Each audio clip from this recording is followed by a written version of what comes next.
Hello friends, आज हम Hindi literature की बात करने वाले हैं। मैं इसमें आपको बताऊंगा कि इसमें मुझे क्या क्या मिला है और मैंने इसकी तैयारी कैसे कैसे की है और कितने दिनों में की है। तो इसमें सबसे पहले हमें एक 5 पेन ड्राइव मिलते हैं। जो ये 5 पेन ड्राइव हैं, ये इनमें पर क्लास 2 से 2.5 घंटे के बीच की होती है और इसमें 157 क्लासेज हैं। इसी के साथ हमें इसमें 5 बुक्स भी मिलती हैं। जो 5 बुक्स इस प्रकार है। इसमें पहली बुक जो कि पेन ड्राइव फर्स्ट की होती है। 5 पेन ड्राइव में पाँचों की अलग अलग 5 बुक्स हैं। तो फर्स्ट पेन ड्राइव की बुक है। फर्स्ट पेन ड्राइव में हमें कहानी खंड और उपन्यास खंड 2 चीज़ें पढ़ाई हुई है। कहानी खंड में हिंदी कहानी का इतिहास, प्रेमचंद की सर्वश्रेष्ठ कहानियाँ और एक दुनिया समानांतर। ये प्रेमचंद की जो 16 सर्वश्रेष्ठ कहानियाँ हैं, इन पे सर ने यूट्यूब पे एक वीडियो भी बनाया हुआ है। आप चाहें तो दृष्टि के यूट्यूब चैनल पे जाके सर का वो वीडियो देख सकते हैं, जो डेमो क्लास के रूप में वहाँ उपलब्ध है। दूसरी बात, उपन्यास खंड। उपन्यास खंड में हिंदी उपन्यास का इतिहास, महाभोज, दिव्या, गोदान और मेला आंचल, ये हमारे फर्स्ट पेन ड्राइव में। ये हुई फर्स्ट पेन ड्राइव की बात। अब दूसरे पेन ड्राइव की बात करते हैं। दूसरे पेन ड्राइव में हमारे पास आता है नाटक खंड। नाटक खंड में हिंदी नाटक का इतिहास, भारत दूरदर्शा, पहला नाटक स्कंदगुप्त, दूसरा नाटक, तीसरा नाटक आषाढ़ का एक दिन। फिर उसी के बाद साहित्य इतिहास लेखन की परंपरा। तो साहित्य इतिहास लेखन में हिंदी साहित्य इतिहास लेखन की परंपरा, जिसके बहुत ही 30 तोपों की सलामी वाले कवि आचार्य रामचंद्र शुक्ल। और हिंदी साहित्य की प्रासंगिकता और महत्व, हिंदी साहित्य क्यों प्रासंगिक है और इसका क्या महत्व है। इसी के साथ आदिकालीन साहित्य का परिचय। ये हमारे सिलेबस का पार्ट भी है। अगर आपने सिलेबस पढ़ा हो तो सिलेबस पे मैं नेक्स्ट वीडियो बनाऊंगा अच्छे से डिटेल में। फिर उसी के साथ हम आगे बढ़ते हैं। हमें तीसरा पेन ड्राइव मिलता है। तीसरे पेन ड्राइव में हमें भक्ति काल और रीतिकाल पढ़ाया जाता है। भक्ति काल में भक्ति काव्य का उद्भव। भक्ति काव्य में भी 2 काव्य धाराएँ होती है। भक्ति काव्य में राम धारा और कृष्ण काव्य धारा और एक सूफी काव्य धारा भी होती है। फिर उसी के साथ इसमें हमें संत काव्य धारा, जिसमें कबीरदास, सूफी काव्य धारा जिसमें जायसी का पद्मावत हमारे सिलेबस में लगा हुआ है। कृष्ण भक्ति काव्य धारा, इसमें सूरदास के भ्रमर गीत सार। फिर उसी के साथ राम भक्ति काव्य धारा और तुलसीदास का रामचरितमानस और कवितावली सुंदरकांड, जो हमारे सिलेबस में लगा हुआ है। और ये यूपीपीसीएस और बीपीएससी में भी इसका 80% सिलेबस लगा हुआ है। आप इसके थ्रू यूपीपीसीएस और बीपीएससी की तैयारी भी अच्छे से कर सकते हैं। फिर इसी के साथ आते हैं हम रीतिकाल में रीति काव्य धारा का उद्भव और विविध प्रवृत्तियाँ। इसमें कवि बिहारी लाल, ये हमें तीसरे पेन ड्राइव में पढ़ने को मिलता है। और ये तीसरे पेन ड्राइव में हमें सारी व्याख्याएं भी दी हुई है। और एक और बात, इन बुक्स के लास्ट में हमें इम्पोर्टेंट क्वेश्चन भी दिए हुए हैं, जो क्लासेस में डेली क्वेश्चन होते हैं ना। जो लोग अब ऑफलाइन जाके क्लास नहीं ले सकते, ऑफलाइन तो वहाँ भी नहीं होता है, वहाँ भी ऑनलाइन ही चलता है।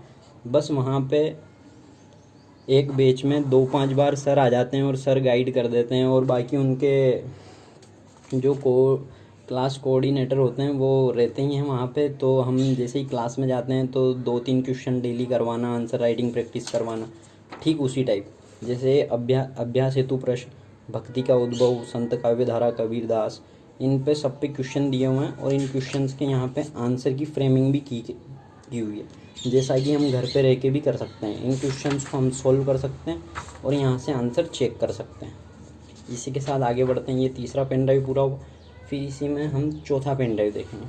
अब चौथे पेन ड्राइव में आधुनिक कविता, भारतेंदु युग, आधुनिक कविता में भारतेंदु युग, द्विवेदी युग में भारत भारती एक बुक है, जो मैं बुक्स भी अभी सारे बताऊंगा आपको, ओरिजिनल टेक्स्ट। जो अगर आप इसको ख़रीद नहीं सकते, आप इकोनॉमिकली फाइनेंशियल कंडीशन आपकी ठीक नहीं है, तो आप इसे सेल्फ भी पढ़ सकते हैं। मैं उसके तरीके भी बताऊंगा, आप इसे सेल्फ कैसे पढ़ सकते हैं और यूट्यूब पे कहाँ से आप वीडियो देख सकते हैं और कैसे पढ़ सकते हैं। आगे हम उसके बारे में बात करेंगे। आप स्किप ना करें, पूरा वीडियो देखें अच्छे से। फिर इसमें छायावाद में कामायनी जयशंकर प्रसाद द्वारा रचित है। इसमें मनु, श्रद्धा और रीडा की कहानी है, जो कि आपको फिर सिलेबस पे जब बात करूँगा तब बताऊँगा।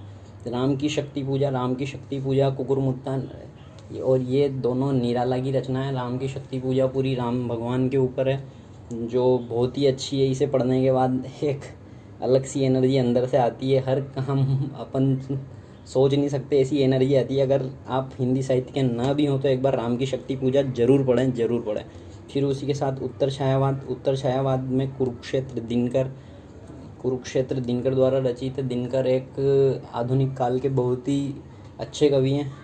इसी के साथ प्रगतिवाद, प्रयोगवाद और नई कविता। प्रगतिवाद में ब्रह्म राक्षस, मुक्तिबोध का और असाध्य वीणा अज्ञेय का पुराना हीरानंद बादशाहन अज्ञेय। अकाल और उसके बाद बादल को घिरता देखा है और हरिजन गाथा। नागार्जुन आधुनिक काल के बहुत ही सुदक्खड़ और बहुत ही मतलब जुझारू, बहुत ही शानदार कवि हैं। इनकी 2-3 प्रसंग हम पढ़ेंगे अभी।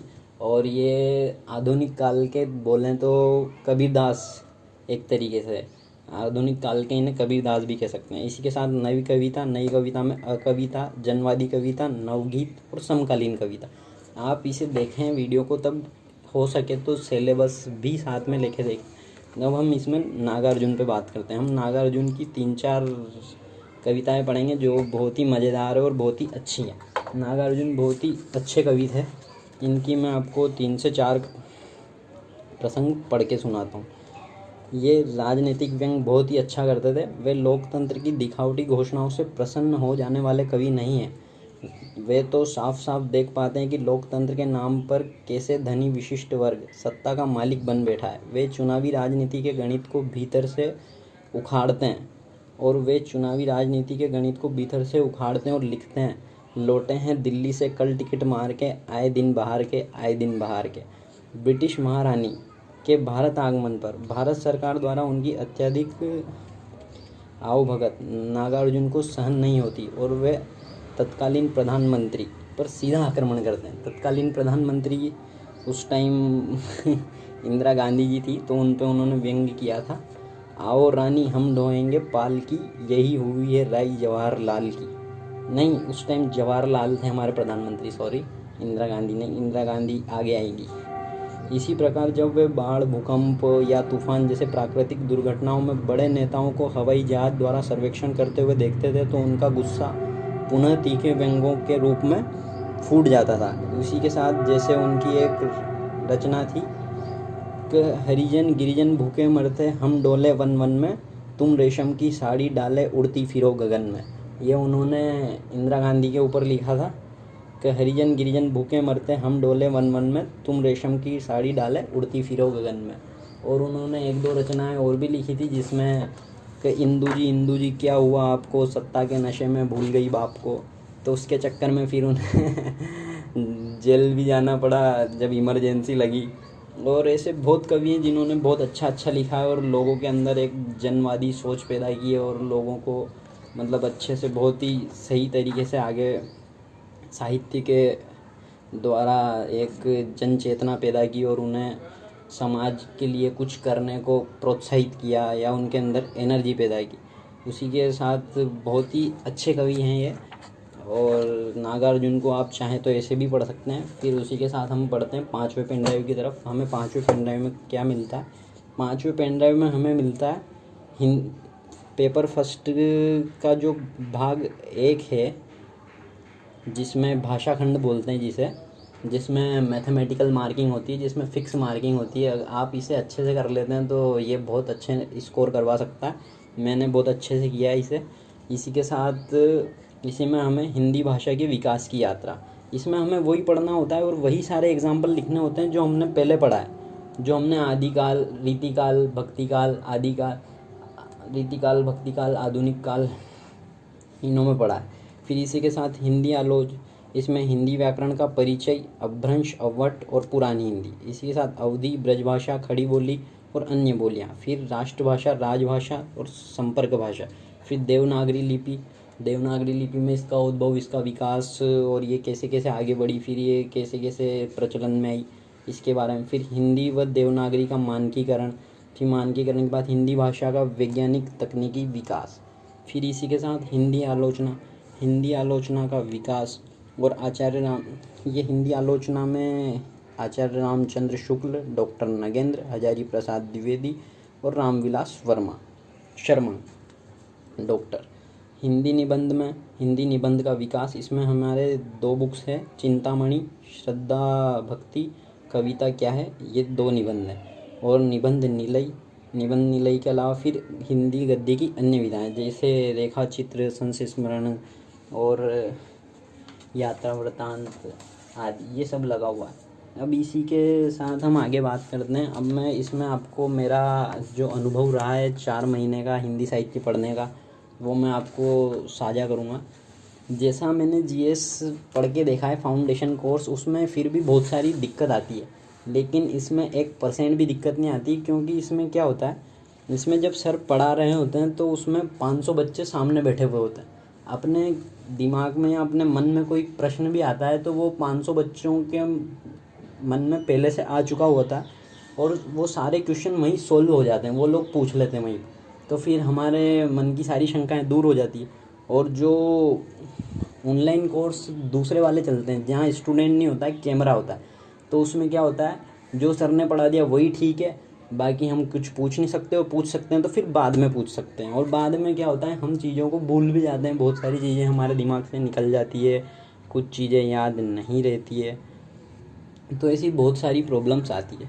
अब इस कोर्स के बारे में बता देता हूँ मैं। ये कोर्स हमारे यूपी PCS में भी काम आता है, BPSC में भी काम आता है। उसी के साथ ये कोर्स आप अगर MA करोगे तो MA भी हिंदी लिटरेचर से कर सकते हो। उसी के अलावा नेट, GRF, PhD आप इसके साथ कर सकते हो, थोड़ा सा और एफर्ट आपको देना होगा। और सिलेबस की बात है तो सिलेबस पे मैं किसी और दिन वीडियो बनाऊंगा। फिर इसी के साथ इसे मैंने जुलाई में लिया था और जुलाई 3 तारीख से मैंने इसे स्टार्ट किया और ये मैंने अक्टूबर को ख़त्म कर दिया था। मतलब 31 अक्टूबर को मेरी लास्ट वीडियो थी जो मैंने 31 अक्टूबर को ख़त्म कर दिया। इसी के साथ हमें एक और चीज़ है, इसी के साथ हमें 18 टेस्ट भी मिले हैं, जो 18 टेस्ट अभी बताता हूँ मैं आपको।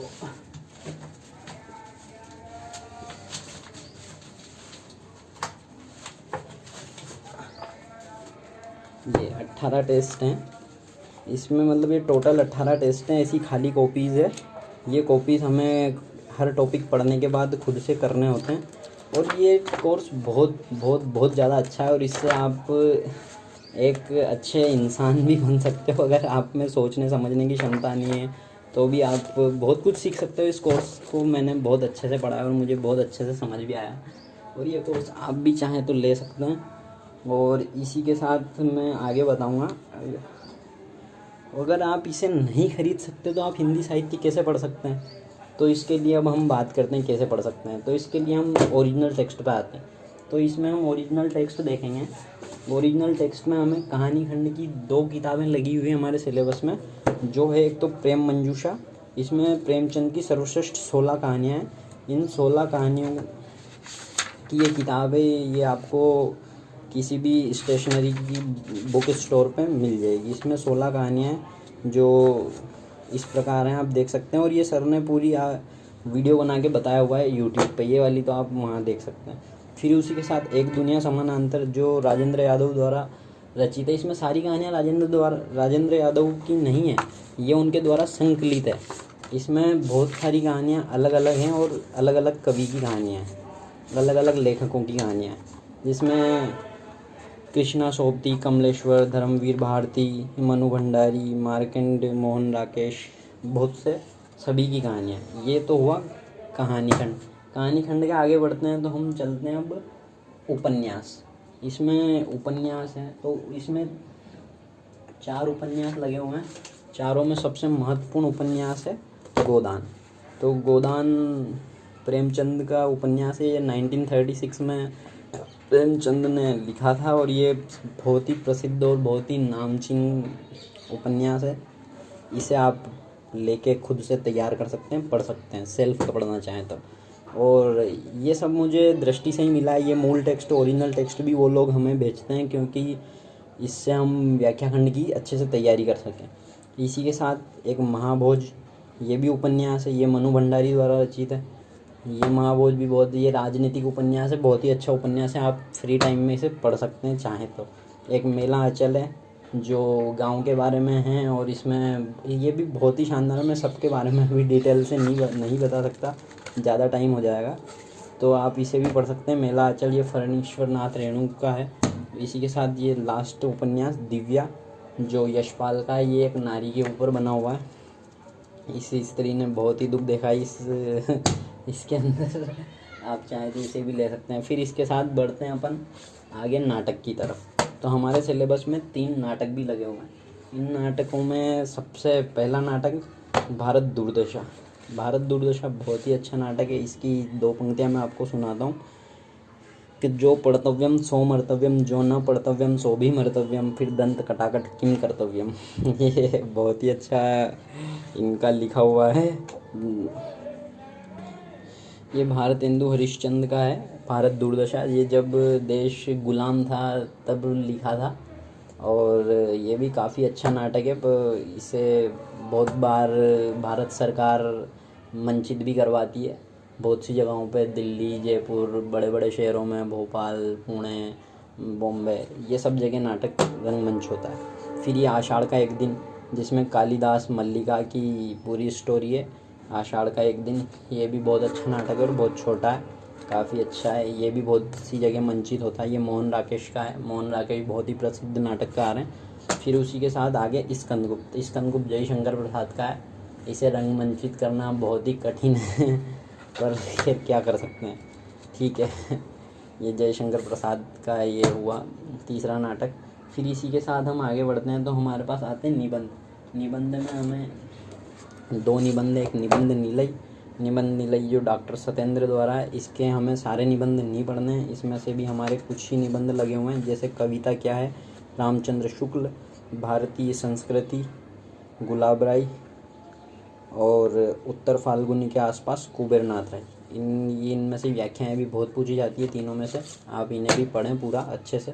फिर उसी के साथ तीसरा चिंतामणि। चिंतामणि आचार्य रामचंद्र शुक्ल द्वारा रचित है। ये मैंने अभी पढ़ा नहीं है, मैं खोल के देखा है कभी, मेरे को बहुत ही बोरिंग लगता है ये सब। ये निबंध है, बाकी चीज़ें नहीं, बाकी चीज़ें बहुत अच्छी लगती है। फिर उसी के साथ हम आगे बढ़ते हैं तो इसमें देखेंगे हम कुरुक्षेत्र। कुरुक्षेत्र महाभारत पे लिखा हुआ है, और ये उत्तर छायावाद के कवि दिनकर द्वारा लिखा हुआ है। दिनकर भी बहुत ही प्रसिद्ध कवि हैं उत्तर छायावाद के, आधुनिक काल के। फिर उसी के साथ मैथिली शरण गुप्त। मैथिली शरण गुप्त का भारत भारती, ये द्विवेदी युग के प्रवर्तक कवि हैं मैथिली शरण गुप्त। इनका भारत भारती ये भी अच्छा है, इसे भी आप पूरा पढ़ें।